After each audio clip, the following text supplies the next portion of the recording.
Welcome back. For our next adventure, we explore Little Wild Horse Canyon. This is the perfect hike for those who are new to exploring slot canyons and easy enough for the entire family.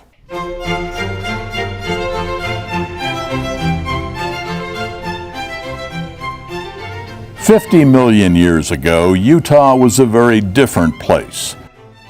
The Wasatch and Uinta Mountains were being formed. A bulge in south-central Utah was pushed up to become the canvas that wind and water would use to create a spectacular artwork of canyons, arches, castles, pillars, and hoodoos.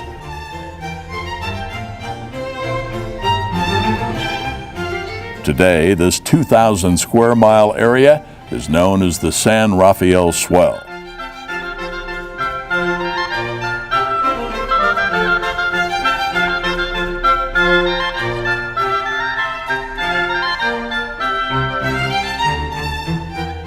As public land, most of the swell, as it's known by locals, is managed by the Bureau of Land Management, or BLM.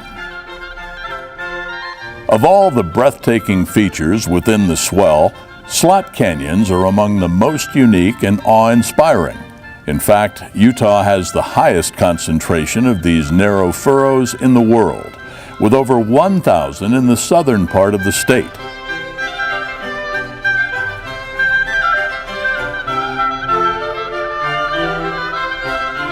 This area is home to at least 15 named canyons and countless smaller slots. The San Rafael Reef is in the eastern part of the swell, near Goblin Valley State Park.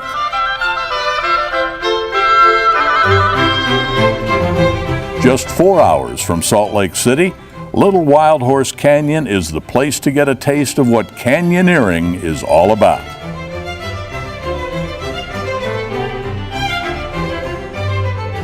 Dogs are welcome on BLM land with a few simple rules. The BLM mandates that dogs must be under their owner's control at all times.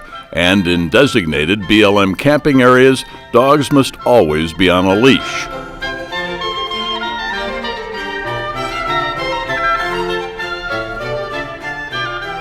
The approach is an easy 10-minute hike up a wide sandy wash. When the canyon narrows to a smaller slot, about 3/4 of a mile from the trailhead, hikers are often faced with wall-to-wall water. No need to get wet. There's a bypass trail just up and around from the slot opening.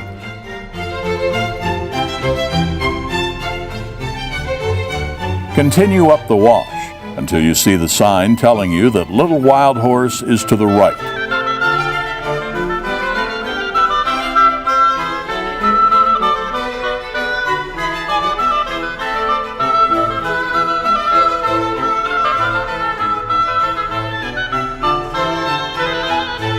So what is a slot canyon? Generally, slot canyons are deeper than they are wide and carved by eons of water flowing through sandstone or other rock.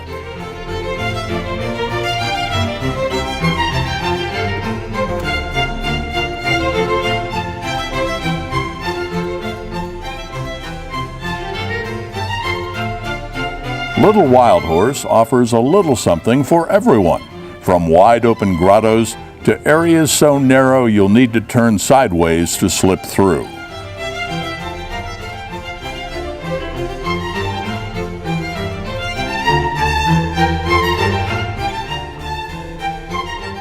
The canyon careens aimlessly as water has followed the path of least resistance, leaving smooth waves and ripples in some places and pockmarked holes in others. Every time you hike the canyon is a new experience.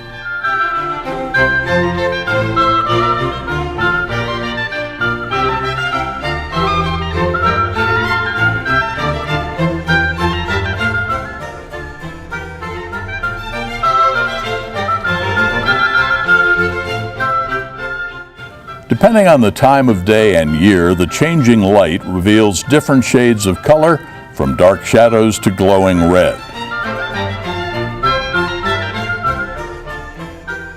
This is an easy hike with just enough small obstacles to make it interesting. A few small waterfalls to scramble up and choke stones to duck under are easily passed by most. If you're short on time, turn around at any point to head back to the trailhead, or hike the 1.8 miles to the top, then overland to the top of adjacent Bell Canyon for a down hike back to the sandy wash that brings you to the trailhead.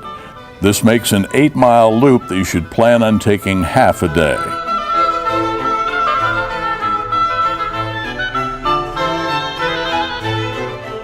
As slot canyons go, few are as accessible or easily explored as Little Wild Horse. The abundance of BLM camping surrounding the area, coupled with the lack of physical demands, makes this slot canyon very popular. If you want to avoid the crowds, weekdays are best. After all, this is the most popular hike in the entire swell. Summers can get hot in this area, but the beauty of slot canyons, especially the deep ones, is that they're shaded most of the day. Before entering any slot canyon, be sure to check the weather. A rainstorm several miles away could cause a flash flood in the canyon, and you don't want to be there when that happens.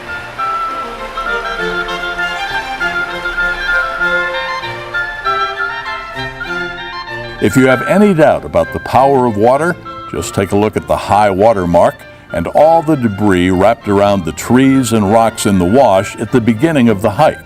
Now, imagine standing in the bottom of the channel as a wall of water comes rushing toward you.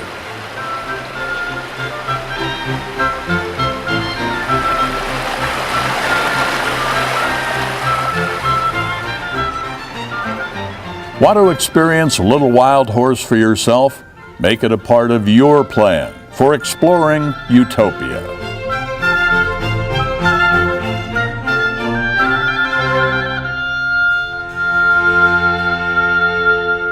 Thanks for joining us this week. If you get the chance to visit Little Wild Horse Canyon, we recommend checking out Goblin Valley State Park, one of our favorite state parks in Utah. You can see our story on Goblin Valley in episode 12 of Utopia on our website at utopiatvseries.com. And remember, we don't inherit the earth from our parents. We borrow it from our children.